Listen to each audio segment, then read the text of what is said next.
All right, here we go in 3, 2, 1.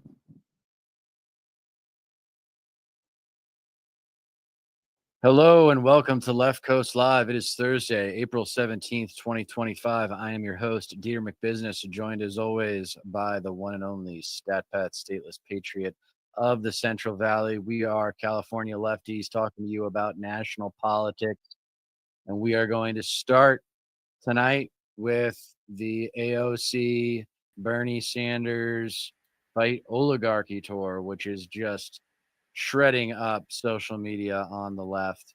And my understanding is you tried to go yesterday or the day before, and it was the day. I think it was Tuesday, wasn't Tuesday, it? yeah, the day before. You tried to go Tuesday, but you had some trouble getting in. Yeah, I got there like a bit. I mean, way too late, honestly. If I had any chance of actually making it in, I should have been waiting in line from the beginning of the day. But I had work, obviously, so it just wasn't meant to be, unfortunately. But yeah, it's shitty, but I mean, there wasn't much I could do about it. I basically drove up there for nothing. I mean, all the parking was full. There's no way to like get into any entrance. And by the time I got there, Bernie had already started speaking. So it's just like, there wasn't. It ended up just being kind of pointless, unfortunately. But whatever. Well, it's a testament to how popular they are. Yeah, 30,000 people there, and it's a Republican county, so it's like, um, they drove a lot of people out for sure. Do you want to react to them in Montana? Um, I was hoping that we could actually just listen to what AOC and Bernie said in Folsom because I wasn't able to really even Yeah, listen to okay, much of because it. I was trying to find that. I found the Montana ones. Stand by. I've got Of to find course, it for you.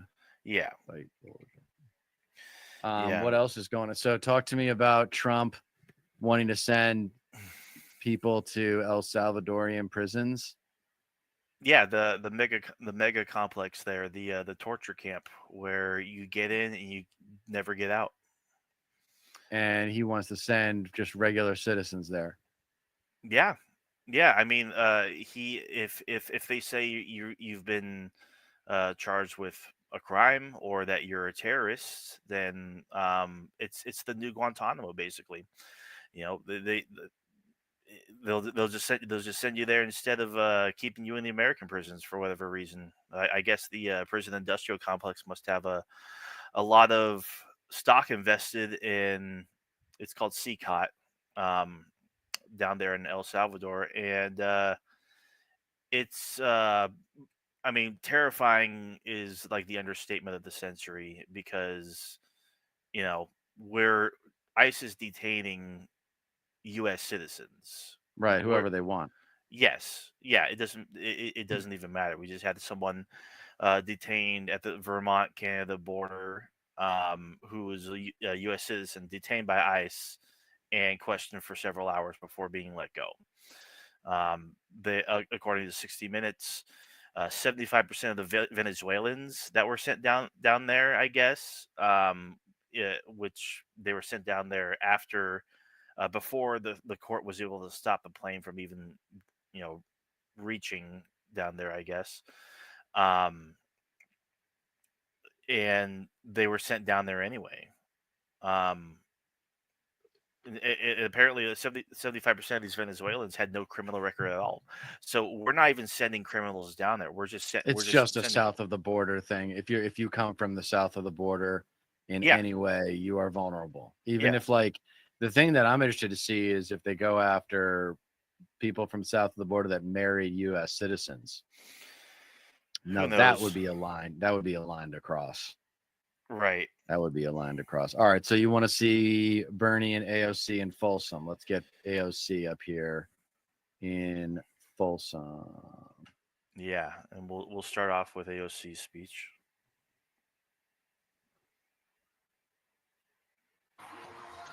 Age. Ocasio Cortez. There we go. Cue the music. Yeah. Oh, she's so much more than a politician, Stat Pat. She's a symbol. We're how far into this are we? An hour 9 minutes. Hold on. I'm gonna turn that down. I'm gonna turn you back up. Okay. I'm gonna turn this down a little bit.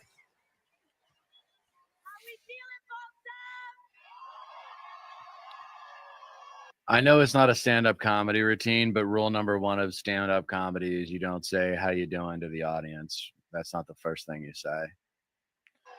Right. Right. Thank you all so much. You know, I heard that someone started flying a plane with a banner that said, Is it full? Is "This it full is volume? Trump country." I can't really hear it that well. It sure don't look like it No. today. Yeah, let's do it much louder. I don't think this is Trump country. I think this is our country. Because we're not afraid of them anymore, are we? I want to thank each and every one of you for making the effort to be here today. Thank you, thank you, thank you. I know it's really not lost on Bernie or myself, the sacrifice that it takes to take the time out of your day, to get someone to cover your shift at work, to carpool, to figure out how to be here today. And we really cannot thank you enough, because Wish this I considered is the that power of this when I went up moment, there coming together, being here after together, work, and it's like, meeting one wait a minute, another. it's gonna be so crazy to even try to get in. You know, there's literally so many people, and it's like I wouldn't even get anywhere near close to the stage just because of how fucking. Apparently, the mile to get in was like 3 miles long. The line to get in was like, it's crazy. Wow. And I want everyone What to accent, look Megan? side to side. I want everyone to leave here today knowing someone new that you didn't know walking into this on the way out. That would have been nice. Because those are going to be the people right here that are going to change this country and change Play that Folsom 1.25 in the next year or two. Isn't that right? My name is Alexandria. Some of you may know me as AOC. From the bottom of my heart, I want to thank you for such a warm welcome. And we are all here together because we share in the frustration and the heartache that comes from watching those in power actively tear down or refuse to fight for everyday working Americans like us. We are here together because an extreme concentration of power, greed, and corruption is taking over our country like never before. No, it varies a bit, Megan. And we must acknowledge forthright the terrifying moment that we are in right now. That what we are hearing and seeing with our own eyes is, in fact, happening. We are watching as our neighbors, students, and friends are being fired, targeted, and disappear. It is real. People we love are being targeted and harassed just for being LGBTQ. Our coworkers, U.S. citizens, and immigrants alike are being disappeared off the street by men in vans with no uniform. Yep, it's literally happening. Educators are being fired for teaching American history accurately. And activists are being detained with no charge or evidence for using their First Amendment rights, especially if they are using those First Amendment rights to speak up for Palestinians and to end the war in Gaza. Yeah. In fact, the Trump administration admits that it has jailed a young father and husband, Mahmoud Khalil, without any evidence or charge of a crime. They admit that they've thrown Mahmoud in a cell thousands of miles away from his family because he attended a protest and they did not like the content of his speech. Yeah, because it's true, Megan. Donald Trump's detention of Mahmoud Khalil for his speech is anti-American, and we demand his release, along with the release of Rumeisa Ozturk, who he is also jailing for writing an op-ed in her school paper. And we also demand the return of Kilmar Abrego Garcia in El Salvador. And And we tell President Bukele, if we believe in democracy, he must be returned. It is criminal that he is being held abroad. Like Bukele believes in democracy. And we demand these things because we do have power in this moment. All of us do. Everyday people do. And it will never, ever just be institutions or politicians and officials alone that uphold our democracy. It will always be Is the that a people, serious the question? masses who refuse to comply with authoritarian regimes, who are the last and strongest defense of our country and our freedoms. You, Folsom, you. We know that a better world is possible, and we are willing to do something about it. But to get there, we need to be honest about how we got to where we are right now. Because this moment did not come out of nowhere, Folsom. It has been a long time coming. The destruction of our rights and our democracy is directly tied to the growing and extreme wealth inequality that has been building in America for years. It is not a coincidence that billionaires like Elon Musk have dumped billions into this election to support Donald Trump. Rumor has it Doge is actually committing treason, like according to a whistleblower of the NLRB. Treason, eh? Yeah, I mean, I'm not surprised. It's like, you know, they're going to be picking up the pieces of this for the next 25 years, my man. Dude, of course. We have known that our political Or system in has Folsom, slowly but surely become dominated by is big just money east of and Sacramento. billionaires. And time after time, we have seen how our government and laws are more responsive to corporations and lobbyists than everyday people and voters. And we also know that the agenda of dark money to keep our wages low and to loot our public goods like Social Security and Medicare to give to the rich, we know that this is deeply unpopular with the American people, Republican, Independent, and Democrat alike. But just look at what Republicans in Congress have been quietly doing. They have been voting to advance cuts on hundreds of billions of dollars from Medicaid and veterans benefits so that they can take that money and give it to their donor class. All in the form of paying for tax cuts for the rich and sweetheart government contracts for their companies like SpaceX. And Folsom, you know who voted for that, by the way? The man who represents you right here in Congress, Kevin Kiley. But you know how many people are here in Folsom today? 26,000 of you have gathered to tell Kevin Kiley, hell no! Hands off our Medicare! Hands off our Medicaid! Hands off our Social Security! Yeah, they're trying desperately to cut Medicaid. That this is not what you want. He knows that it is deeply unpopular. He knows that it hurts the people of Folsom. But he is not there to serve working families. He is there to serve himself and the billionaire class that put him there.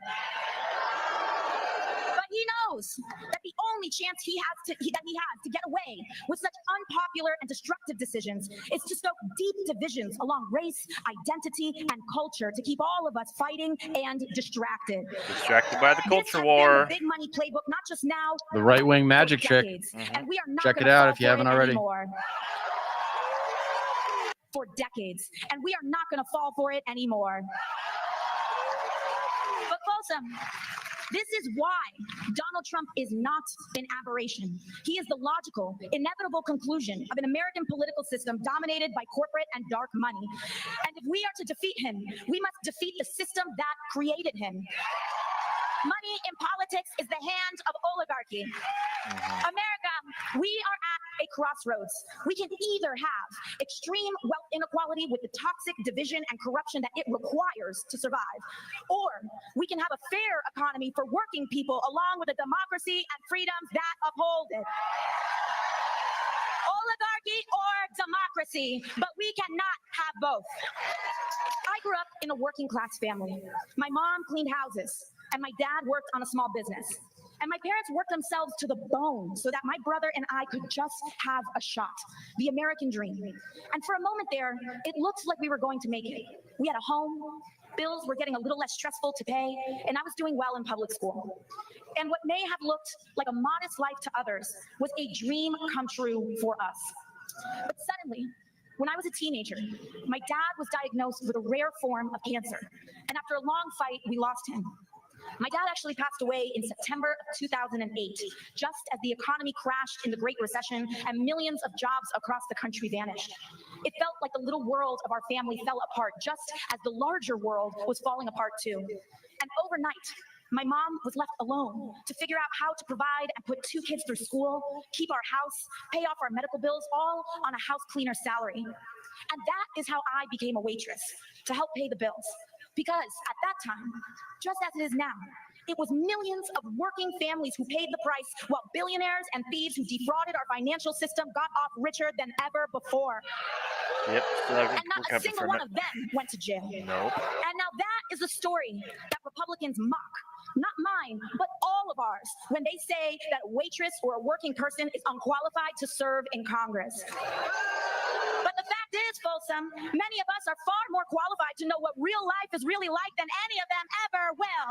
That's exactly right. And I tell this story not because it is special, but because of how common and normal it is, and how normal this barbarism is of how so many people are allowed to live today. And while the details may differ, so many of us knows what it feels like for life to be one bad day, one bad piece of news, or one major setback from feeling like it's all going to fall apart. Never heard a Republican say that. Don't Damn have right, to live Megan. like this anymore, Folsom. We can make a new Republicans don't give world, a Folsom, a better shit about country the working where we class. fight for the dignity of all people. And it looks like living wages, California. It looks like stable housing. It looks like guaranteed health care and respect for all our differences, no matter who we are or where we come from. Oligarchy or democracy. And we are here today because we choose democracy. We choose freedom. And that means we must choose to out-organize the oligarchy.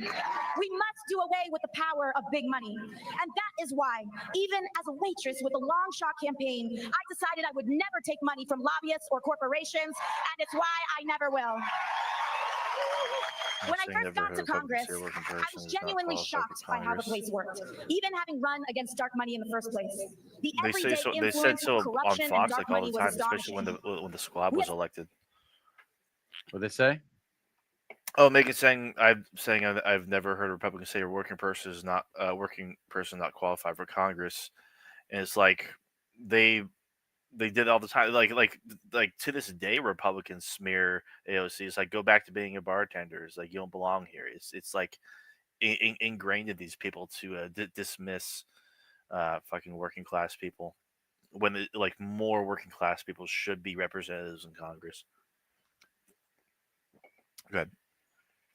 We have somehow conditioned ourselves in Congress to believe that it's normal for elected representatives who swear an oath to the American people to day trade individual stock and make millions with the sensitive information that we are entrusted with for the purpose of governing. How can anyone possibly make an objective vote on healthcare, energy, or war when their personal money is tied up in pharmaceutical companies, oil and gas companies, or defense company stocks?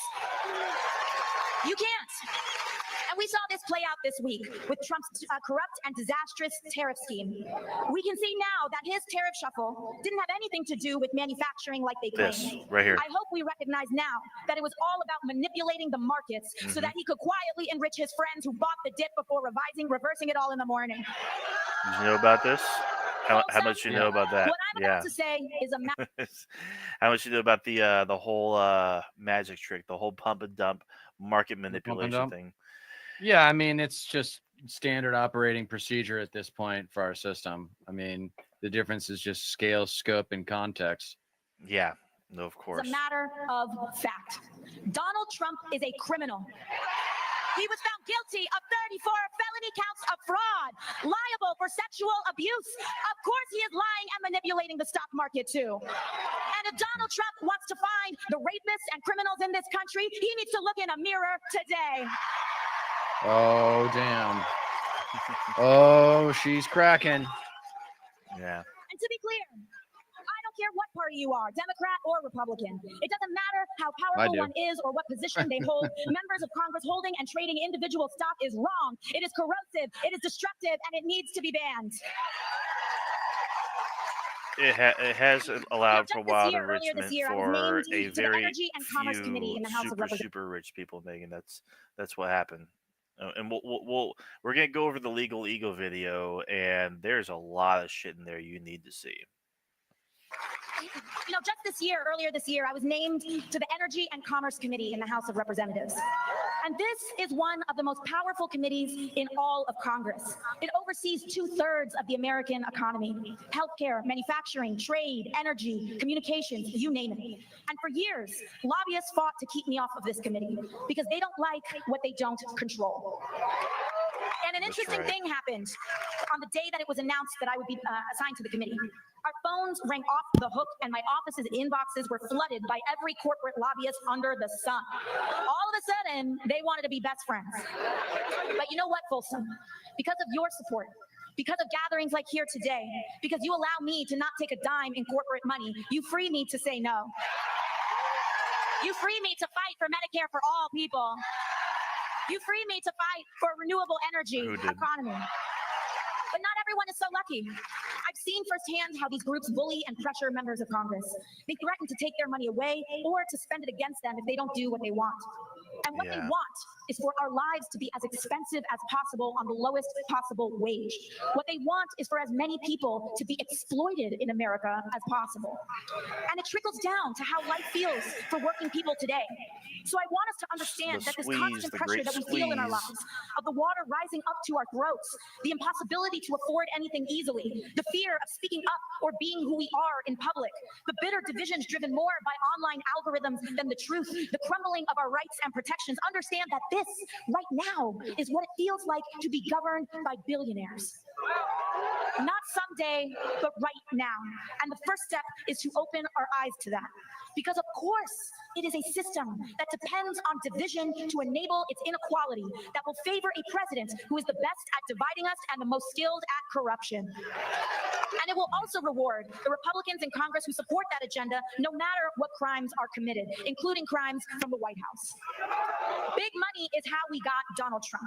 His whole presidency began with launching tools for bribery, meme coins, and cryptocurrencies to fleece normal people and move money in the dark.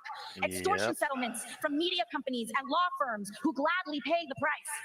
And he even removed duly elected officials, including Republican ones, from the chamber of the inauguration to make room for who he really wants in charge, the unelected billionaires who were standing behind him. They have one central economic mission: to make billionaires richer at the expense of all of us.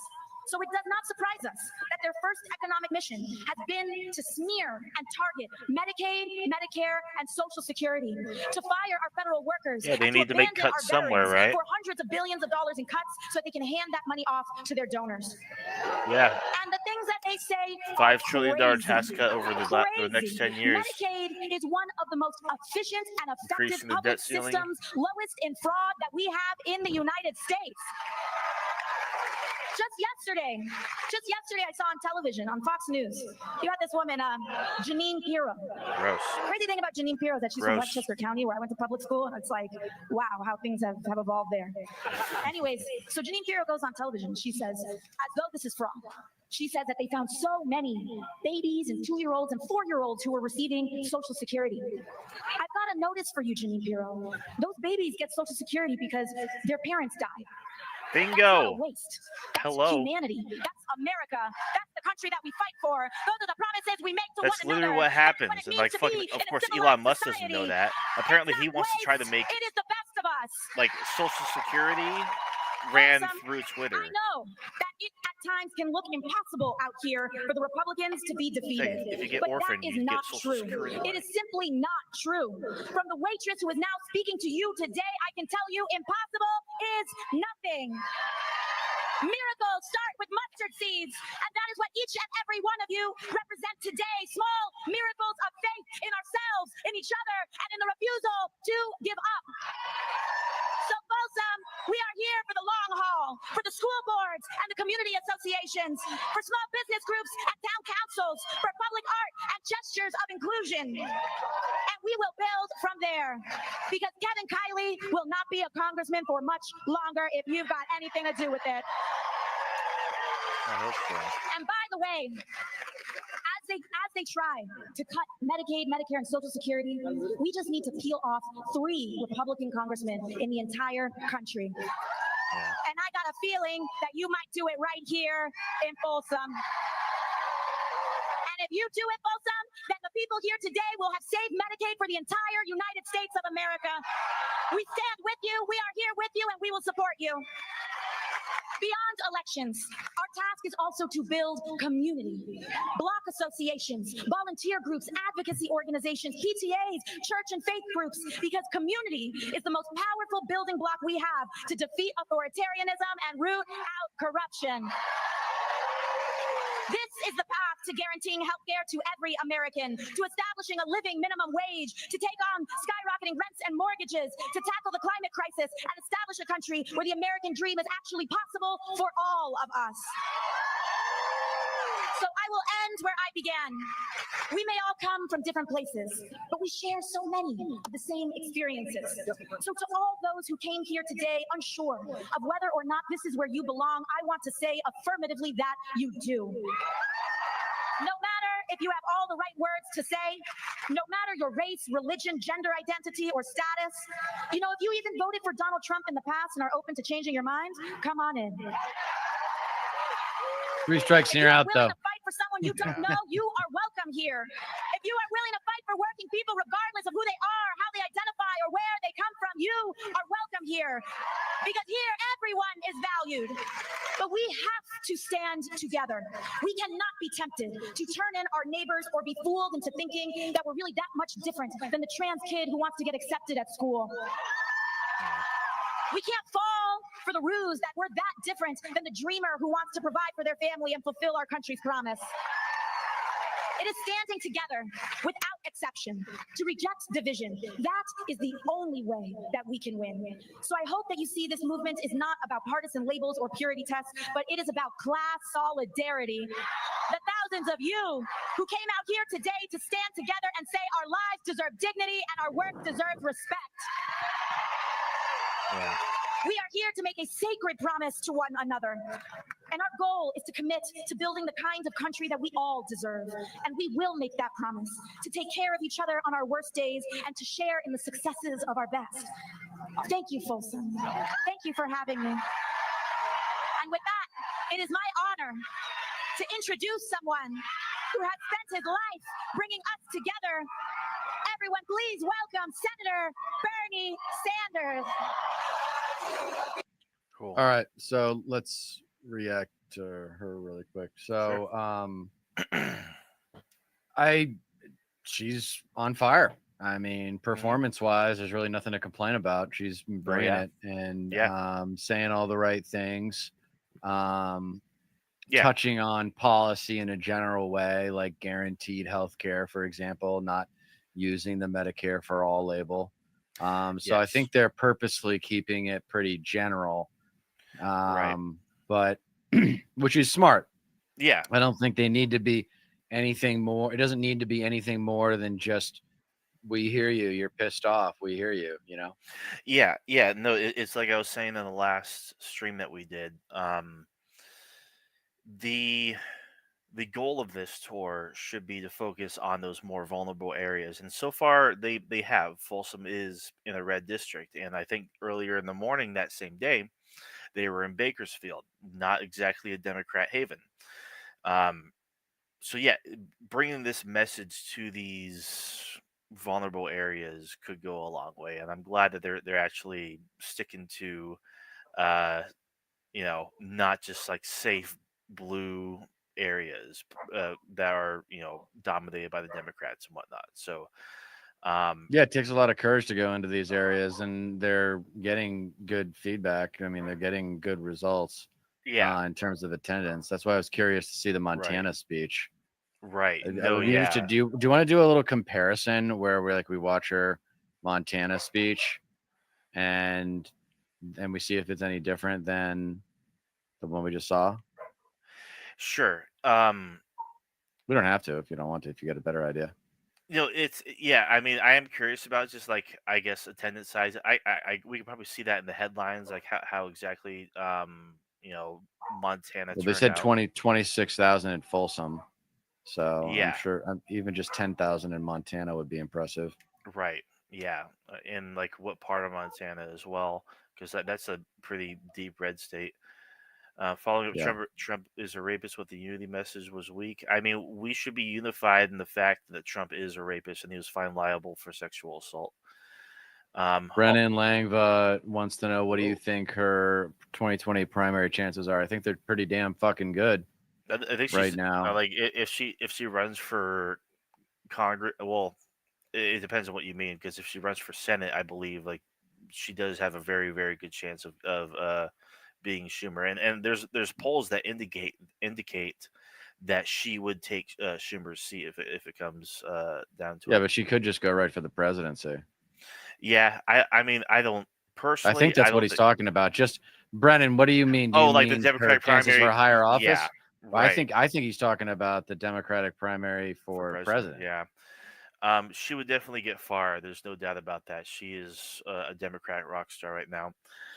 Megan says, also, we are here to support gestures of inclusion. Standalone is garbage. She followed that one up better, though. And 10,000 in Montana is like half the state. That's true. Yeah. Yeah. Not good if she focuses on class solidarity, if the DNC has anything to do with it. I mean, yeah, because like the DNC broadly doesn't fucking focus on class solidarity at all, let alone class. At least rhetorically in a broader sense. And that, I mean, that kind of messaging could go a long way if the DNC and Democrats at large ran with it. But right now, it's not exactly the case. And that's Brendan what. Langvis says, I don't know about Senate versus House, but I'm asking about winning the primary in Gotcha. either circumstance. Yeah, I think she's a shoo-in for Schumer's spot in New York. Yeah, in the I Senate think so. whenever he's up. He's up in 2028. You're sure about that? I believe so. Yeah.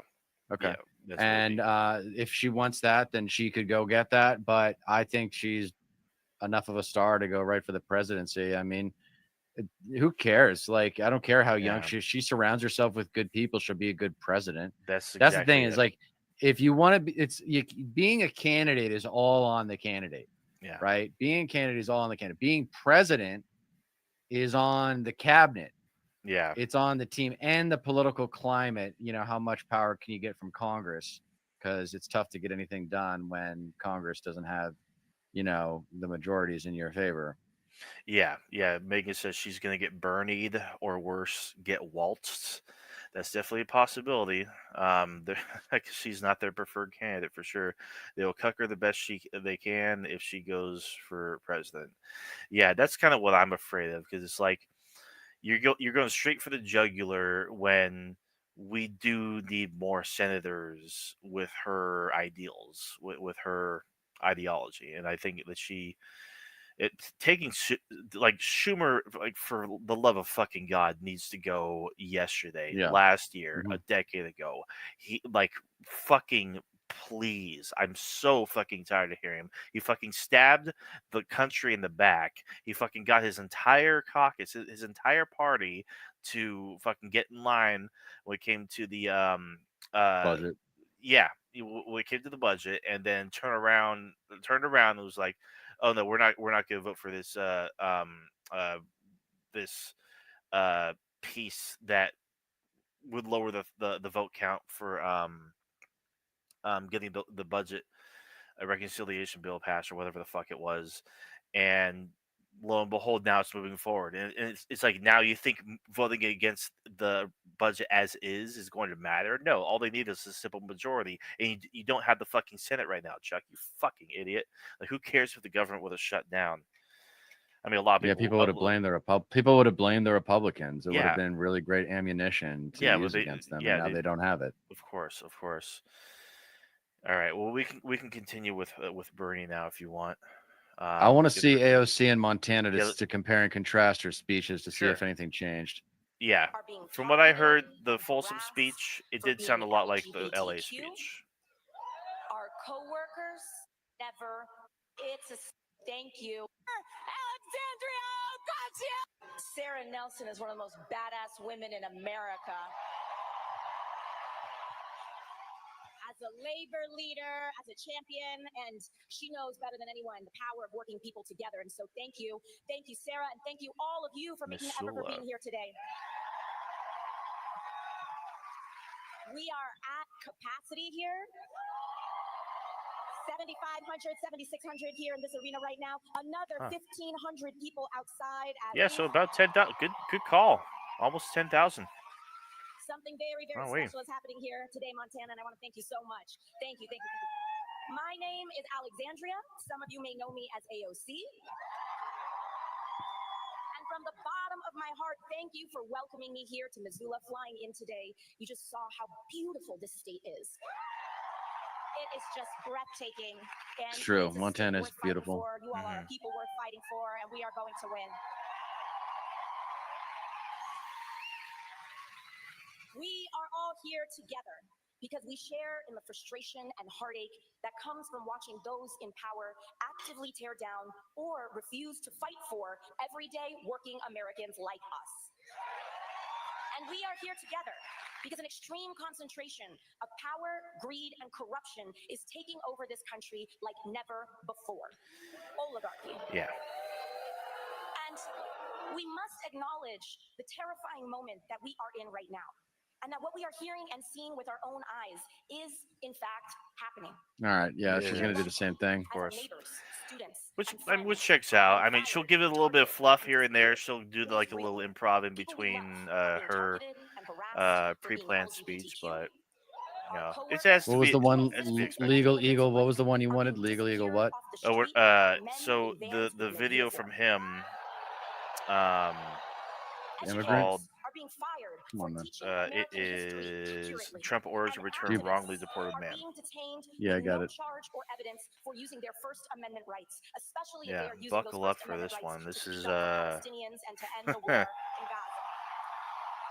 she talks about the war on Gaza. Okay, we'll give AOC another couple minutes here. Yeah, she mentioned it in the Folsom speech too. Wow, people are really anti. No kidding, of course. I'm happy genocide about that. in Montana. That it has jailed a young husband and father from New York, Mahmoud Khalil, without any evidence or charge of a crime. Yeah. All right, let's move on. All right. And then I guess like after this Legal Eagle video, we'll end it off with Bernie's speech from Folsom. Salvador Garcia has never been charged with any crime. He's never been tried or convicted in a criminal court. Let's do it 1.25. And let's turn it up just a little bit too.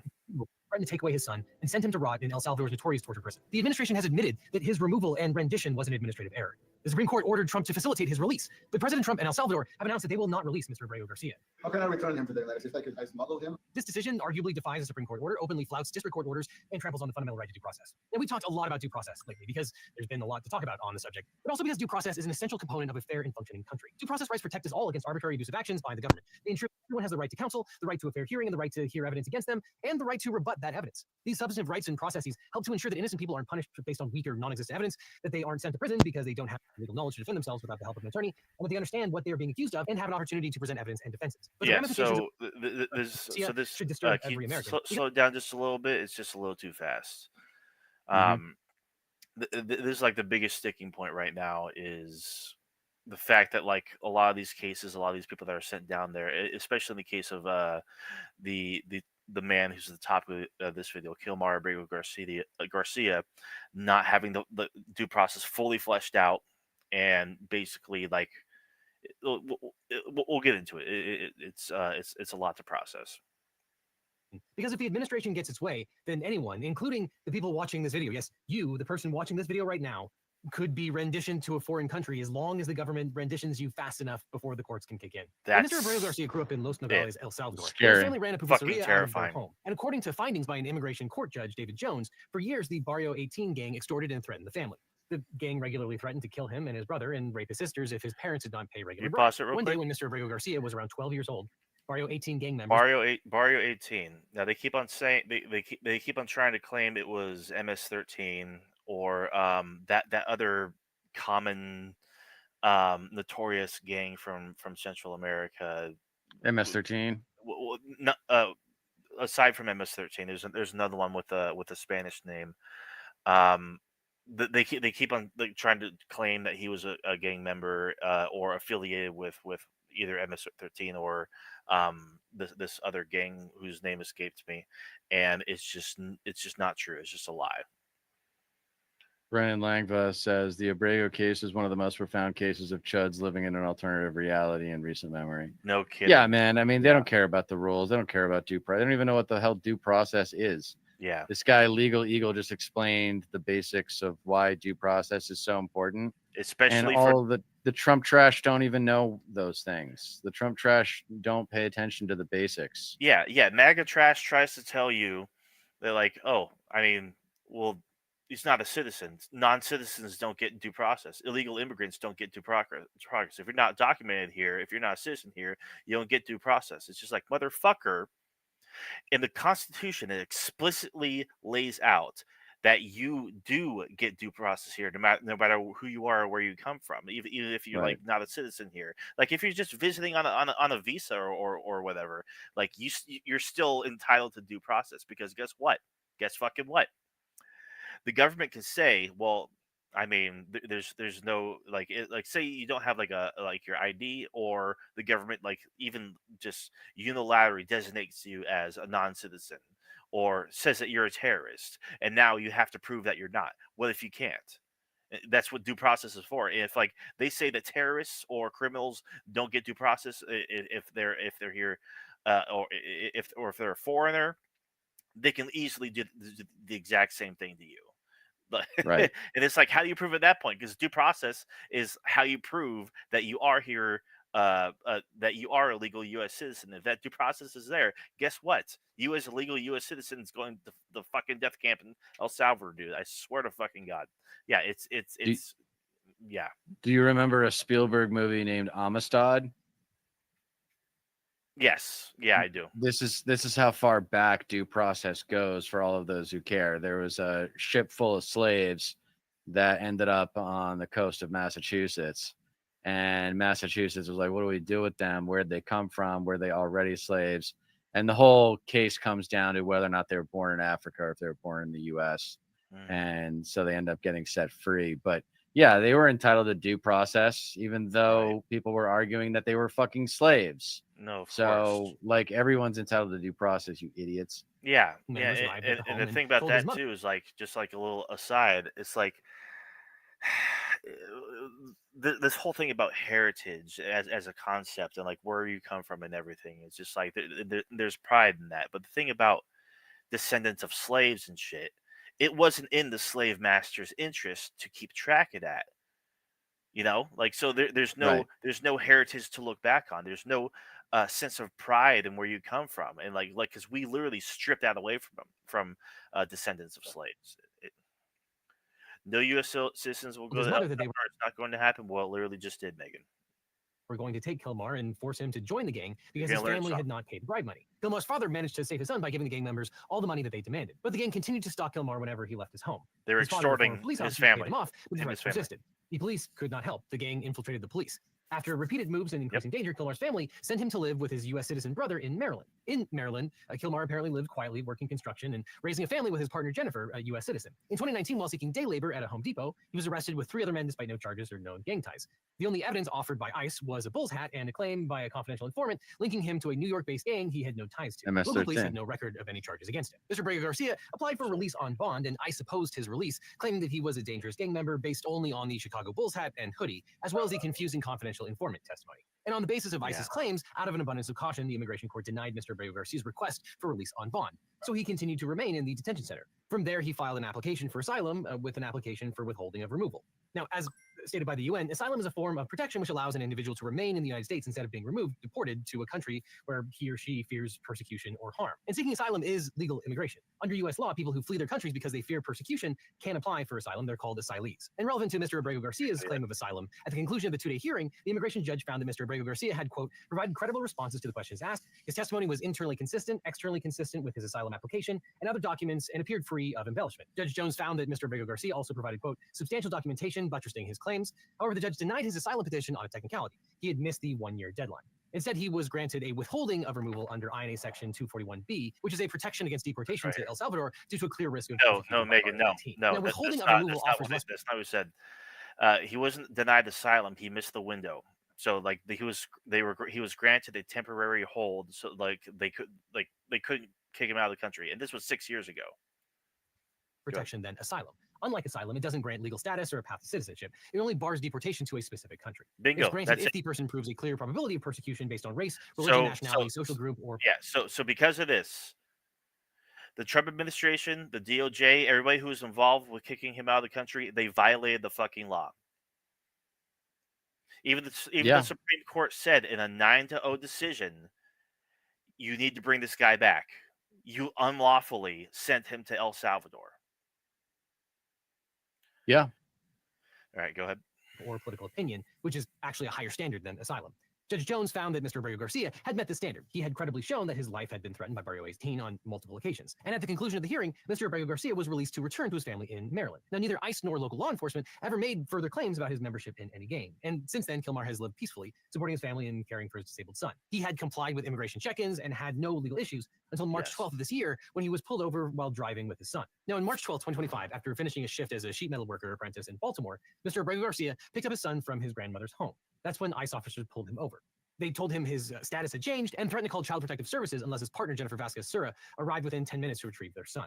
Mr. Abrego Garcia was shuffled around to several locations over the next few days. His wife, Jennifer, spent days trying to locate him, discovering that he'd been transferred between multiple facilities across the country. She repeatedly informed the government that Kilmar had been granted a withholding of removal, but her objections were ignored. So Ms. Vasquez-Sura had no idea where her husband was until her brother-in-law sent a news report about the people who had been sent to El Salvador's torture prison by President Trump. That article contained a picture of a man who had a tattoo and scars that matched Mr. Abrego Garcia's. More news media photos confirmed that he was indeed being held in El Salvador's terrorism confinement. So this is like pretty jarring, pretty damning actually. So this right here. Yeah. This is a picture of him. Tattoos that matched Kilmar Abrego Garcia, and that's how they fucking found out that he was sent to El Salvador. He is in the torture camp as we speak. And the senator from Maryland, one of the senators from Maryland, went down there and was denied access to the facility, denied entry to check on his condition. Whereas fucking the Republican that went down there, because there have been other ones that gone down there, was welcomed right in and took pictures with a cell of like 70 inmates all crammed together, just like posing in front of them. Fucking evil shit, soulless fucking garbage. Yep. People who had been. No, I was gonna say MAGA sees this picture and they don't care. Yeah, they don't They're give like, half whatever. the flying shit. Yeah, it's like they don't give a shit, guys. This is the thing about like, this is what I keep waiting for is, when is the conflict going to get to citizen versus citizen? Yeah. Because there are at least 1/3 of American voters who think that this picture right here is okay. Yeah, they think that this is an acceptable way of handling, quote unquote, illegal immigrants. Yeah, they understand undocumented immigrants. The implications of this, because like fucking ICE, they have quotas, so they'll just fucking they'll detain anybody, and fucking if the courts aren't able to catch up with your case, if they fucking pin a bunch of shit against you, it's a very, very slippery slope. They understand that this could easily fucking happen to them. We'll get more into it as the video goes along, but the U.S. government even admitted it was a fucking administrative error, and yet they're not able to fucking bring this guy back. But yeah, even when I was in Folsom, there were protesters across the street for the entrance of the venue that Bernie and AOC were speaking at, and yeah, it was just a bunch of Trump trash, loudly playing music, big trucks, flags, and whatnot. And there was one fucking sign that was being held up by a pretty young guy, and it just stuck with me. He said, "Trump's third term is on its way. Get ready." It's just like, yeah, you fucking soulless, shameless bastards. Yeah, they don't care. I mean, they're miserable people, and they want everyone else to be miserable. Yeah, it's not complicated. No, of course. Don't ever let people convince you that Trump trash are complicated, because they're not. Been sent to El Salvador's torture prison by President Trump. That article contained a picture of a man who had a tattoo and scars that matched Mr. Abrego Garcia's. More news media photos confirmed that he was indeed being held in El Salvador's terrorism confinement center, despite the fact that he had a valid withholding of removal, and despite the fact that he was never given a hearing or was ever formally charged with any wrongdoing. So now, with that knowledge, Ms. Vasquez-Sura filed a suit on behalf of her husband, herself, and their 5-year-old son in the United States District Court for the District of Maryland. Now, in their complaint, the plaintiffs allege that by sending Mr. Abrego Garcia to the Terrorism Confinement Center, or CCOT, without any kind of hearing, the Trump administration had violated the INA provisions governing withholding of removal orders, the Administrative Procedure Act's prohibition against arbitrary and capricious government actions, and the Fifth Amendment's guarantee of due process. Mr. Abrego Garcia also filed a habeas corpus petition, arguing that the Salvadoran government was detaining him at the express direction of the Trump administration. And if you've been following along with all the Supreme Court antics involving the JGG plaintiffs previously in Judge Boasberg's courtroom, then you know that a habeas petition was an incredibly important thing for them to file. We'll talk more about that in a second.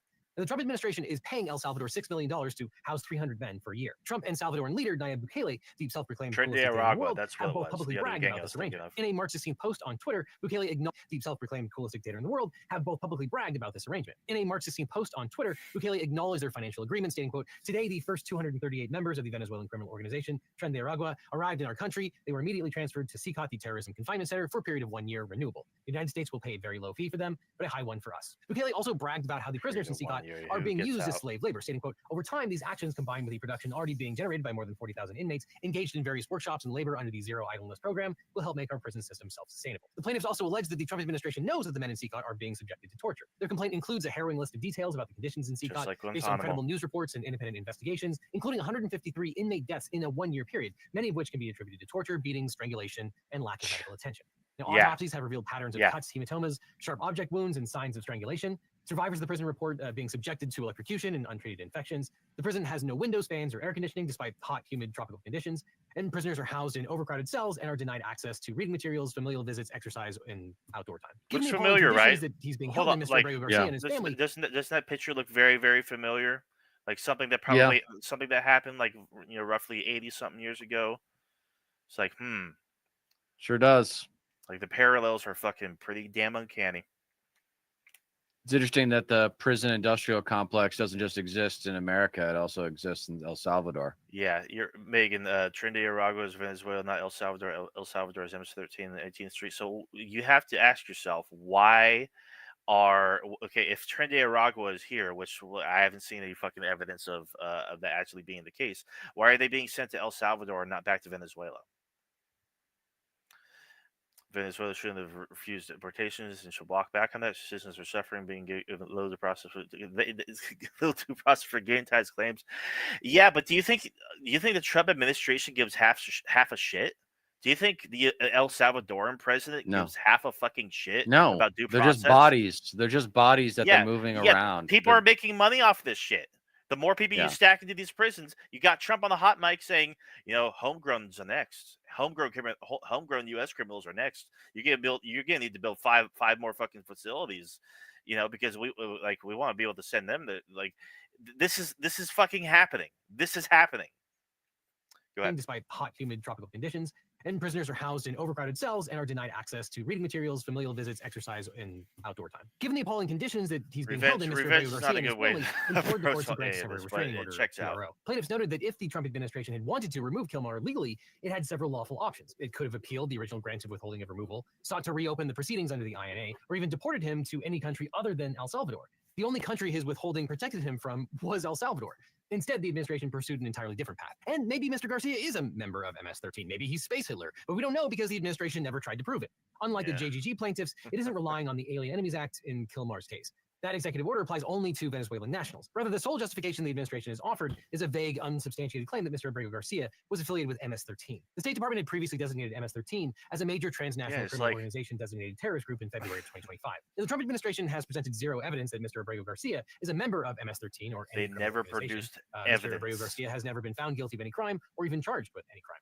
But in response to the plaintiff's motion for TRO, the Trump administration actually admitted that, quote, although ICE was aware of his protection from removal to El Salvador, Abrego Garcia was removed to El Salvador because of an administrative error. The government's declaration by Robert Sina, acting field office director for enforcement and removal operations for ICE, affirmed this, stating, quote, okay, so in that case, shouldn't the Department of Government Efficiency step in? It's like, why?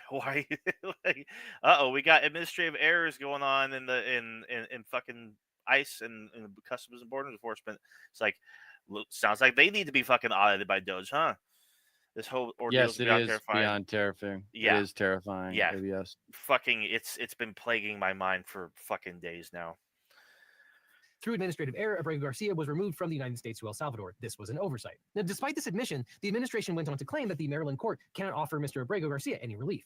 The administration argued that Mr. Abrego Garcia's case must be brought as a habeas corpus claim, which can only be heard by a court with jurisdiction over the detainee's custodian. And they argued that since he was already deported to El Salvador when the suit was filed, no U.S. court has jurisdiction. The Trump administration also asserted that the plaintiffs lack standing because the court can't compel El Salvador to act. Now, Maryland Federal District Judge Yeah, Paula we Zenas paid him was fucking millions of dollars to all the keep administration's claims. fucking our She rejected the there. administration's evidence-less claims that Mr. Abrego Garcia is an MS-13 gang member, stating, quote, when someone is accused of membership in such a violent and predatory organization, it comes in the form of an indictment, complaint, or criminal proceeding that has a robust process.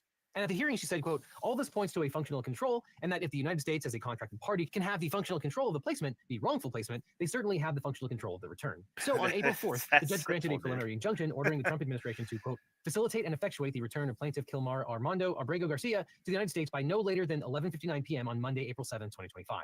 White House Deputy Chief of Staff Stephen Miller responded to the news about Judge Zenas' ruling on Twitter, saying, quote, Marxist judge now thinks she's president of El Salvador. Bukele posted on Twitter with his usual level of gravitas and maturity. And White House Press Secretary Caroline Leavitt Miller issued a statement that, quote, we suggest... the tweet that was just made by Stephen Miller on the video, fucking claiming that the judge was a Marxist judge. Wow, like because having due process fully play out, like that's Marxism now. It's like, God, you fucking disgusting piece of garbage. They just have the buzzwords, man. They just have the buzzwords that they go to, the little arsenal of rhetorical parlor tricks that they use, and Marxism is one of them. Socialism, it's the same shit. We'll get more, like the video eventually mentioned it, but it's like they're all just fucking lying about this shit. Like Stephen Miller is probably fucking masturbating to this shit every fucking night. He gets off on it. He doesn't give half a flying shit. He's an evil fuck. And like he lied. He lied about the Supreme Court's decision. He lied about fucking this guy being part of MS-13. He lied about this guy having a criminal record. He lied about this guy fucking. I'm gonna have an aneurysm. Let's keep this going. Suggest the judge contact President Bukele because we are unaware of the judge having jurisdiction or authority over the country of El Salvador. And so the administration immediately and predictably appealed Judge Zenas' order, begging the Court of Appeals of the Fourth Circuit to please allow them to send people to the gulag immediately with no questions asked. And predictably, all three judges in the Court of Appeals were unconvinced by the administration's arguments. Judge Thacker, an Obama appointee, wrote the opinion of the court saying that, quote, the United States government has no legal authority to snatch a person who is lawfully present what does that mean, Mark? And remove him from the country without due process. The government's contention otherwise, and its argument that the federal courts are powerless to intervene, are unconscionable. She also noted the government, quote, screwed up and must, quote, clean up the mess it has made. And so the Trump administration asked the Supreme Court to vacate the district court's ruling. And on April 7th, the Supreme Court granted a temporary stay, pausing Mr. Abrego Garcia's Technically, we're criminals too, Megan. His order should be vacated. The court allowed the district court's temporary restraining order to expire, which is how the Trump administration got out of the whole JGG debacle where Judge Boasberg had ordered them to turn the planes around, which is not a great pattern. And finally, on April 10th, the Supreme Court unanimously ruled against the Trump administration's motion to vacate Judge Zenas' order. And this decision by the Supreme Court is a complete mixed bag. But all 9 justices, including 6 Republican appointees, 3 of whom were appointed by Trump, found that the lower court's order to facilitate the return of Mr. Abrego Garcia should stand. The justices found, though, that the portion of the order that commanded the Trump administration to actually effectuate Mr. Abrego Garcia's return may have exceeded Judge Zenas' authority and would need to be clarified by Judge Zenas with, quote, hey, Mark, you're a Democrat now. You're gonna have to. He's saying send all Democrat to El Salvador. Well, Mark, what if you're a Democrat? What if the U.S. government deems you a terrorist? Right. But you're not a terrorist, right? But what if the government says you're a terrorist? Should you still get due process? If we're sending terrorists to El Salvador, you know, and the government says you're a terrorist, who are you to argue with them, right? Trump knows what he's doing. Trump's administration knows what he's doing, right? There's no incompetence here. How are you going to prove it? If there's no due process in place, they'll ship you out of the country before the courts even catch up with you being deported. You need to understand the gravity of the situation here, dude. Go ahead. due regard for the deference owed to the executive branch in the conduct of foreign affairs. Now, the Supreme Court indicated that Judge Dennis's order that the government effectuate Mr. Abrego Garcia's return might exceed judicial authority. The court didn't spell out a specific reason for that, but a typical reading of the term effectuate would indicate that it would require the government to ensure a particular outcome, as opposed to requiring the government to simply take steps to facilitate the outcome. And there are reasonable separation of powers issues here. Ordering the administration to guarantee Mr. Abrego Garcia's return could mean effectively ordering some kind in military action if El Salvador outright refuses to return him. At And this everyone point, agrees that there's the judge not can't much do that. difference. Facilitate is a much looser term, which has led to a series of disputes in this still be sent to get fucking tortured. case since the Supreme Court's holding. The Trump administration is reading the order to facilitate Mr. Abrego Garcia's release from El Salvador in custody in the most minimal fashion possible, claiming that when Judge Dennis and the Supreme Court ordered this, all they really meant was removing any domestic obstacles that would otherwise impede the alien's ability to return. And the Supreme Court also instructed the government to, quote, be prepared to share what it can concerning the steps it has taken and the prospect of further steps. But Justices Sotomayor, Kagan, and Jackson took the Trump administration to task for its illegal action, stating that, quote, to this day, the government has cited no basis in law for Abrego Garcia's warrantless arrest, his removal to El Salvador, or his confinement in a Salvadoran prison, nor could it. And the three justices raised alarms about the Trump administration's due process violations, warning that, quote, the government's argument, moreover, implies that it could deport and incarcerate any person, including U.S. citizens, without legal consequence so long as it does so before a court can intervene. The concurring justices admonished the administration to comply with due process of law and provide Mr. Abrego Garcia with all the process he should have been entitled to, including notice and a hearing. But the Supreme Court's ruling also opened the door for Trump to argue that he has no power to actually effectuate Mr. Abrego Garcia's release. Now, unless you're the U.S. government, if you're kidnapping immigrants, you're going to want a good lawyer. But if you want a great lawyer, let my law firm, the Eagle Team, help. If you've got an upper Social Security, so just click on remand. Judge Dennis quickly amended her order to remove the word effectuate. She commanded the Trump administration to provide the basic details about Mr. Abrego Garcia's whereabouts and status, as well as the steps that the government is taking to recover him, in keeping with the Supreme Court's order that the government, quote, should be prepared to share what it can concerning the steps it has taken and the prospect of further steps. And she gave the administration until 9:30 a.m. the following morning to provide her the relevant details. After they failed to meet this deadline, Judge Dennis granted the Trump administration extension until 11:30 a.m. that day, a deadline that they once again failed to meet. But instead of providing the required answers, the Trump administration filed a motion whining about the impossible deadline and claiming that they simply could not share any of the requested information with the court at this time. But Judge Dennis wasn't having it and ordered the Trump administration to respond daily with the following information, quote, the current physical location and custodial status of Abrego Garcia, what steps, if any, defendants have taken to facilitate his immediate return to the United States, what additional steps the defendants will take and when to facilitate his return. She scheduled a follow-up hearing for Tuesday, April 15th. Now, the government's first status update was I mean, this whole thing comes down to how powerful are the courts. Like, we're going to find out how powerful the courts are. Everything's. This is a big test. This is a litmus test for how powerful our courts are compared to the executive branch, when the executive branch has both houses of Congress. As it stands right now, the Trump administration is openly defying the Supreme Court's unanimous decision. Like literally, like openly defying it. Like it's the constitutional crisis is fucking here. Megan, what do you mean? The ad in the middle of this video makes so much more sense now. Yeah, he's a fucking lawyer. He's shilling his own fucking law firm. That's he's not allowed to do that. Yeah, I don't have a problem with that. He seems like he's a pretty impressive guy. He's great. He's fantastic. I'd hire him. No, for real. Like he's very, very knowledgeable, and like there's a reason why he has like 3 million subs, something like that. He's fucking great. Yeah, it's like show your shit, dude. I would use you. Contained within it was that Mr. Abrego Garcia was alive and imprisoned at CECOT. One wonky thing is that when you file a status report like this, it must be backed up by a declaration, which is a written statement that's made under oath. This particular statement is about as wishy-washy as you can get. It was filed by a member of the Department of State, and it says, quote, it is my understanding, based on official reporting from our embassy in San Salvador, that Abrego Garcia is currently being held in the Terrorism Confinement Center in El Salvador. He's alive and secure in that facility. He is detained pursuant to the Sovereign Domestic Authority of El Salvador. Now, to me, as a litigator, given the several layers of intermediation before that person actually signed their name to something under oath, that sounds like someone who doesn't want to be held in contempt for actually making factual statements that may or may not be true. But notwithstanding, the next status update was even less substantive. The government representative simply stated, quote, it is my understanding that the defendants have no updates for the court beyond what was provided yesterday. Again, this means the administration is simply deciding not to answer the court's questions, or that is simply not taking steps to facilitate Abrego Garcia's return. Stop being surprised. Plaintiffs filed a motion with the court requesting additional. And after this video was put out, one of the judges involved with this is now holding the Trump administration in contempt of court. Relief, including expedited discovery against the Trump administration and a potential contempt finding against the administration. There it is. And it's happening now. Yeah. Directed them to facilitate Mr. Abrego Garcia's return. All that really meant was that they should, quote, take all available steps to remove any domestic obstacles that would otherwise impede the alien's ability to return here. But as luck would have it, because we live in the worst timeline and everything is kayfabe, on April 14th, Trump and Bukele actually had a televised meeting at the White House where they mocked the court system. On the same day, Stephen Fucking Miller claimed that disgusting. Abrego Garcia was not sent to El Salvador by mistake.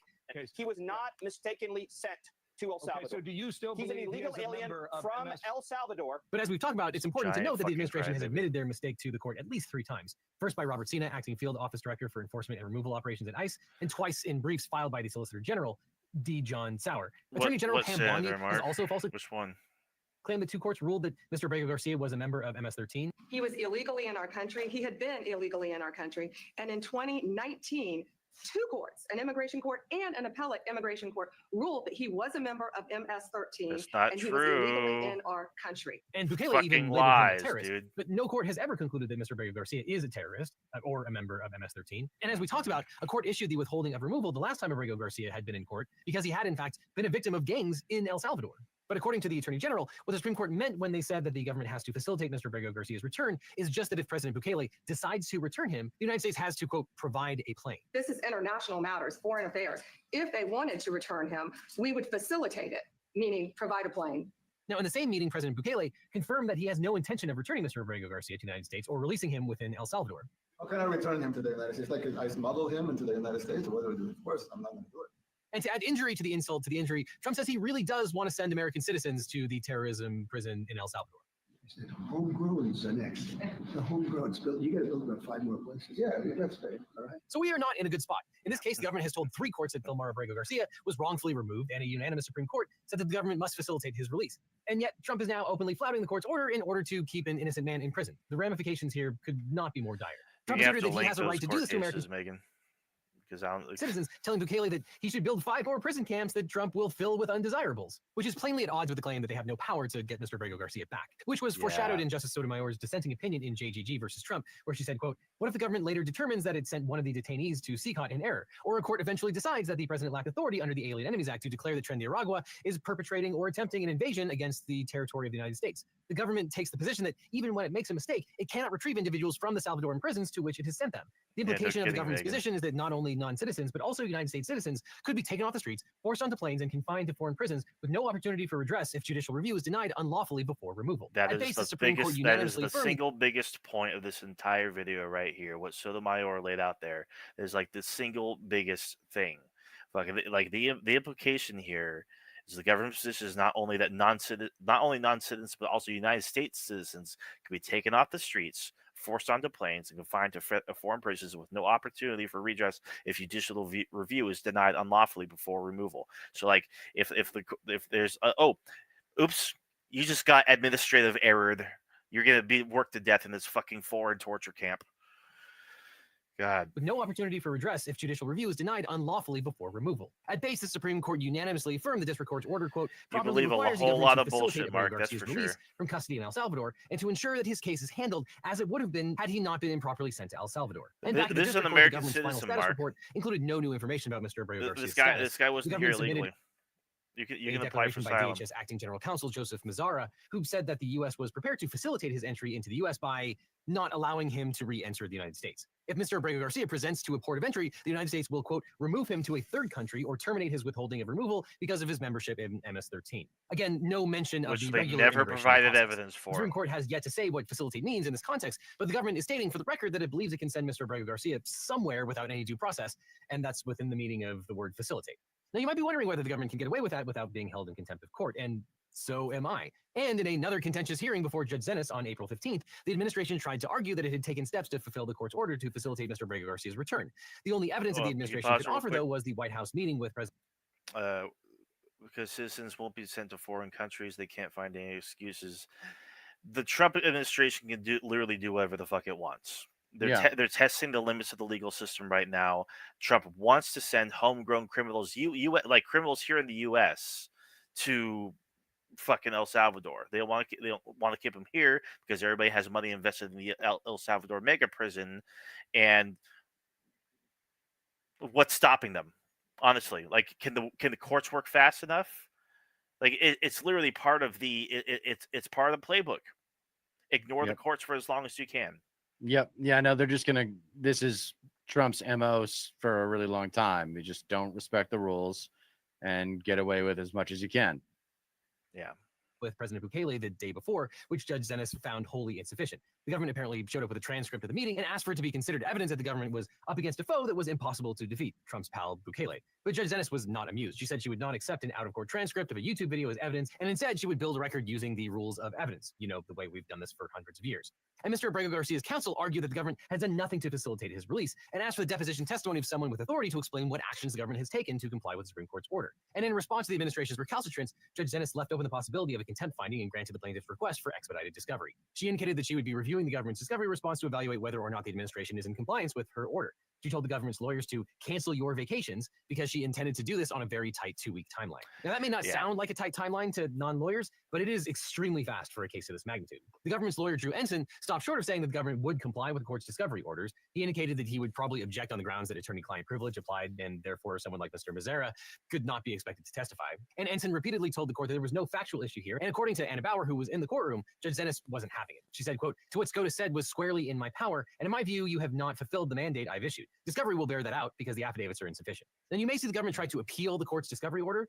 Ensign argued that Judge Dennis first needed to clarify her TRO, and the judge said no additional order was necessary. And as Bauer reported, paraphrasing, quote, "Not that difficult, the Supreme Court has spoken. Let's talk about what the Supreme Court has unequivocally deemed to be lawful. You made your arguments there, and this is now about the scope of the remedy." And Judge Dennis's order following the hearing addressed the dispute over the meaning of the word facilitate. And she points out, quote, "Merriam-Webster defines the term as to make it easier or less difficult, to free from difficulty or impediment, whereas the Oxford English Dictionary defines facilitate as, quote, to assist a person, to enable or allow a person to do something, achieve a particular result." And the judge wrote that the defendants know what the word means and they failed to live up to any of these definitions. Quote, "The defendants therefore remain obligated at a minimum to even take if it steps wasn't available to them." even if it wasn't to actually directly bring him back yourselves, they didn't even they because early in the video they said, "We need updates about this man. We need to know every step that's been taken in order to bring this guy back," and they didn't. They fucking gave them nothing. They responded with nothing. They didn't fucking even attempt to try to fucking bring this guy back because they don't fucking give a shit. It's like they're looking into the legality of it to see if they can to send fucking U.S. citizens to El Salvador and shit. What's fucking stopping them? Once you're in there, you're never getting out. And that's the whole issue right here. It's like this administration doesn't give half a flying fuck about the laws. For one, they never did. Trump doesn't Trump's literally a fucking criminal. His cabinet's full of fucking criminals. This guy's literally a felon. God damn it, dude. People. All right. Aiding, assisting, or making easier Abrego Garcia's release from custody in El Salvador and resuming his status quo ante. But the record reflects that the defendants have done nothing at all. Instead, the defendants obliquely suggest that facilitate is limited to taking all available steps to remove any domestic obstacles that would otherwise impede the alien's ability to return here. The fallacy in defendants' argument is twofold. First, in the immigration context, as it will facilitate a return of those wrongly deported, can and has included more extensive government efforts endorsed in prior precedent in DHS publications. Thus, the court cannot credit that facilitating the ordered relief is as limited as defendants suggest. Second, and more fundamentally, the defendants appear to have done nothing to aid in Abrego Garcia's release from custody and return to the United States to ensure that his case is handled as it would have been but for defendants' wrongful expulsion of him. Thus, defendants' attempt to skirt this issue by redefining facilitate runs contrary to law and logic. And in a footnote, the judge references the other part of the Supreme Court's order, which says the district court must still give due regard for the deference owed to the executive branch. But in this instance, Judge Dennis says, quote, "Deference does not mean the court must ignore the defendant's repeated refusal to provide even the most basic information as to any steps they have taken to facilitate Abrego Garcia's release from custody in El Salvador and to ensure that his case is handled as it would have been had he not been improperly sent to El Salvador." But first things first, the plaintiffs will be allowed to conduct expedited discovery. And remember, we talked about the government declarations and not wanting to get subjected to contempt or discovery. Well, Judge Dennis is all over that. According to Anna Bauer, during the discussion about discovery, the judge said depositions will be completed by Wednesday, April 23rd, any impedient. The government lawyer Ensign said, quote, "We understand the court's position."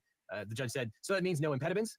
Ensign says, "We don't know at this time who will be deposed." Dennis says, "No, I'm saying the people who you've put forward as affiants." Ensign says, "I'm not prepared to put forward objections at this time. One of the affiants is acting general counsel." To which the judge says, "You should have considered privilege when you put them up as an affiant, but if you have privilege objections, you can get them to me." In other words, the government made lawyers sign factual sworn statements for which they may or may not have personal knowledge. And if you have someone sign a declaration under oath, the court is allowed to test the veracity of those statements, and you've arguably waived privilege. Unlike, for example, when a lawyer has signed a brief, which isn't under oath, though it does have its own obligations. So Judge Dennis is signaling that she is not going to put up with objections to that discovery. And in fact, in the judge's order, she specifically calls out the 4 government affiants and says that the plaintiffs can depose them. And those depositions must be completed by April 23rd. Fun. Now, after that contentious hearing, lawyer Heidi Feldman noticed that the court is following the exact same procedure that was used in Cabell versus Babbitt. In that case, the court found that the Department of the Interior had grossly mismanaged native trust funds and then failed to comply with prior court orders, actively misled the court, and even provided false information. This conduct implicated Treasury Secretary Robert Rubin and Interior Secretary Bruce Babbitt. The court issued an order to show cause why the government should not be held in contempt, and then held hearings to evaluate the evidence and hear testimony. And we talked about the standard of civil contempt in the video about Trump violating court orders. And in civil contempt, the aim is to typically force the contender to comply with the court's directives. In the Cabell case, the court first had to consider whether the orders were clear and reasonably specific. And the government tried to argue, just as Ensign did here, that there was too much ambiguity for the government to understand how to comply. The court must then be persuaded by clear and convincing evidence that the contender actually failed to comply. And importantly, you don't have to prove that the contender intended to disobey the order. The focus is simply on whether they failed to meet the terms of the order. And in Cabell, the government didn't produce the required records, failed to implement accounting standards, and then failed to communicate transparently and in good faith with the court, which is why several times during the April 15th hearing, Judge Dennis warned the government that it needed to communicate with her in good faith. And in Cabell, both cabinet secretaries had to appear in court, and both were found in civil contempt. And the remedies included appointment of a special master to monitor compliance and independently review the agency's behavior, court supervision over native trusts, and a warning that future noncompliance would result in sanctions. So the bottom line here is that the Supreme Court approved most of what the judge ordered and cut it back based on what the court can and cannot do. The government is currently misrepresenting what the Supreme Court said and is so far refusing to do what the court has required. Judge Dennis is moving forward, and she is pissed, and she's laying out the framework, like Judge Boasberg before her, to make life very difficult for the government. And we'll see who blinks first. But it's particularly interesting to look at the media's response to the Supreme Court's order to facilitate the administration in contempt. of Kilmar Abrego Garcia. About 450 sources covered the story, with only about 10% coming from the right, 60% coming from the center, and 30% coming This is from the important left. too. And when you examine the headlines, you see some very different frames emerge that shape how readers interpret and understand the Supreme Court's ruling. Headlines from the right are the most likely to put the word facilitate in quotes, which implies room for the Trump administration to interpret what actions constitute facilitating Garcia's return. But from the center, we see headlines like these that use the phrase must work to bring back instead, while also being more likely to use the language describing Garcia as wrongfully deported. And then from the left, headlines typically frame the court's ruling in stronger language, such as ordering the return of Garcia and overruling the Trump administration. Now, the headlines that you read first have immense power to shape how you understand the news. And that's why I like to see the news from as many angles as I can with the help of Today Driven. You can scan the QR code Spectrum versus reporting feature, which I've heard of, where there's no telling who owns it or what agenda they might have. I also love their blind spot feature, which shows that 75% of the 200 Venezuelan immigrants right here, in addition to the El Salvador and Gulag, had no criminal record in the United States. This story was entirely ignored by the right-leaning sources, with the vast majority of sources coming from the left and center. And this type of analysis helps explain why we often talk past each other, and why some people seem hyper-focused on what seems like nonsense or fake news. But all this is why Ground News is my favorite way to get the news. And as a legal eagle, it gives you unplatform, working together. All right, legal. That's it. Yeah, that's basically it. Yeah, I mean, it's just, we'll see. I'm still in a place of like, we'll see what happens next. I mean, until Garcia's back in the U.S., this is going to be a story. Yeah, of course. This is not even close to over. It's probably just a matter of who's next, really. No, yeah, like exactly. That's like, who's the next name that's going to come out that's going to be proven to be wrongfully deported. Yeah, that's it might be some. I don't know. I mean, who knows? It could be anybody. Right. At this rate. No kidding. Especially if ICE is detaining U.S. citizens, it's like, it's here, folks. It's fucking here. Yeah. Then there's let's see. Yeah, it's pretty simple. It's literally like what? Right here. So Miguel Saar, a former member of the United States Subcommittee for the United Nations Subcommittee for the Prevention of Torture, described SICA as a concrete and steel pit used to dispose of people without formally applying the death penalty, citing that the government does not intend to release the prison's inmates. So, like, not only do people just fucking die there from neglect, not only are they tortured, it's like, what do they do with the bodies? And that's when people started looking into Google Maps. There is a disturbing image if you zoom in, and I think it's actually been censored out now. I don't know if it's on Apple Maps or Google Maps. I haven't actually looked myself. I've seen the images that have been shared around that show what appears to be a pile of bodies with a big red stain in like the lot that's near a couple of outhouses within the facility, and people are asking like, is this what we think it is? And I'm a lot of people are skeptical, but it looks way too much like basically a fucking slaughterhouse. Right, Tim. Yeah. So ABS said, I saw a YouTube short of someone who covered comprehensive Google Maps imaging along with a timeline from when the prison was first constructed. All right. Yeah. Check that out. I have to track that down. Yeah.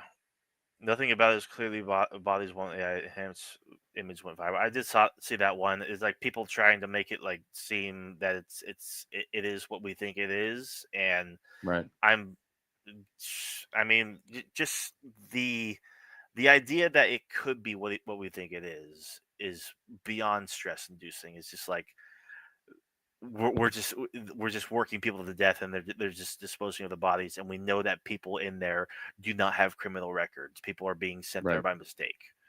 It's just like, what if El Salvador and the United States are apprehensive to bring Kilmar Abrego Garcia back because he's fucking dead? Yeah. No. Yeah. All right, man. Fucking I'm pretty terrifying times.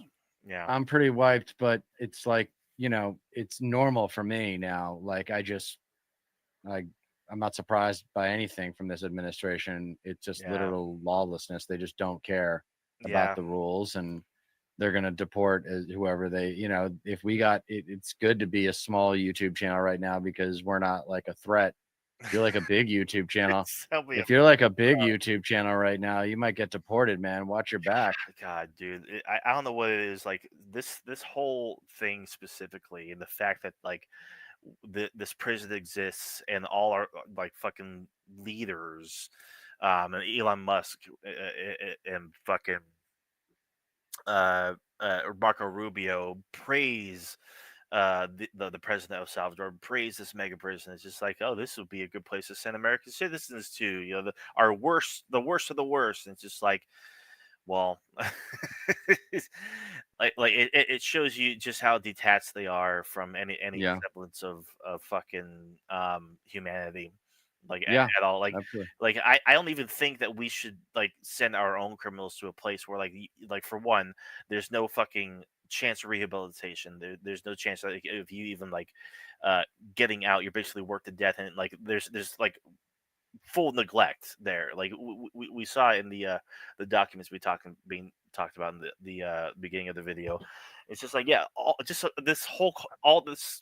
culmination of all these factors. I don't know what it is that I've just allowed it to get to me more so than I have since like the whole Doge takeover of various government entities and whatnot. It's just like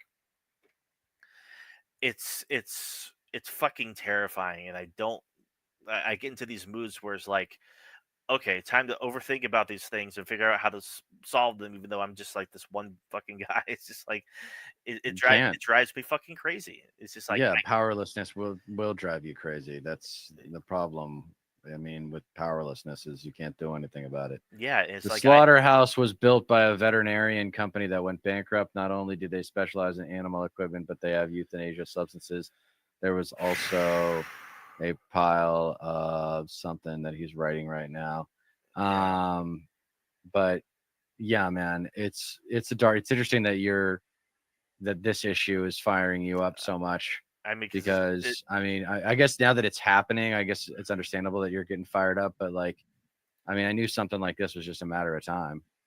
Yeah. Like, I knew that the wrong people were going to get deported. Like, how many more Abrego Garcias are there in the system? That's exactly what's been stressing me out. It's just like administrative error. Give me a fucking break. Like you're telling me that like it was a mistake that you guys sent this guy there. He wasn't supposed to be there. Who else is that going to happen to? Right. And then like Right. of course my mind starts working a million miles an hour. It's just like, am I gonna be detained by ICE at some Right. point? What if I want to go to Spain next year? Am I going to be allowed into the country? What if they search my phone? What if they determine that I'm a threat because I tend to criticize Trump or some shit? It's just like, Yeah. Megan says they do kill anyone who tries to escape. I watched the documentary yesterday morning from soon after it opened. 80-person All right. cells, but only time out of the cell is seated singing church songs or working, given vitamins and medications. But that seems propaganda-ish. Maybe. They did interview one prisoner whose foot was treated. And Megan says, "You're white." Oh, that's right. I forgot. Megan, you're the fucking best. Thanks. You've restored my confidence in myself. What did she say? You're white? Yeah, I have nothing to worry about after all. Like God, I almost forgot. Thanks, Megan. I really, really appreciate that. Yeah, well, I'm no ethnically wonder. ambiguous with my beard. Right. So maybe Yeah. maybe I have something to worry about. Yeah. Um, God. All right. Any parting thoughts for our audience here? Because unless you want to stay on, I gotta go. Oh no, I gotta get to band practice, so I'm taking off. Oh wait, hold on. ABS had something. A pile of Potentially potentially bodies. Yeah. The image was not rendered well despite numerous attempts. So as of right now, it's up in the air if the bodies are human beings, animals, or just something else. Right. Dude, I mean, Occam's razor. The simplest explanation is the best. I mean, look at this dictator. Like, Yeah. they're killing people, dude. They kill people. They don't care. Right. A big They're evil. This is evil. red pool next to this body. Like it's. I mean, who fucking knows? Yeah, it's unknown genocide. Like, people just don't know about it, but it's happening. And Yeah, it happens all over the world. Yeah, they're just grinding the undesirables into fertilizer and biodiesel. Like, come on. Yeah, exactly. It's good for the God, economy. fuck. All right, for Stat Pat, Stateless Patriot, I am Dieter McBusiness, reminding you to know the heart, but vote with the head. And you don't get change in America by asking nicely. See you See guys you later. Have a good weekend.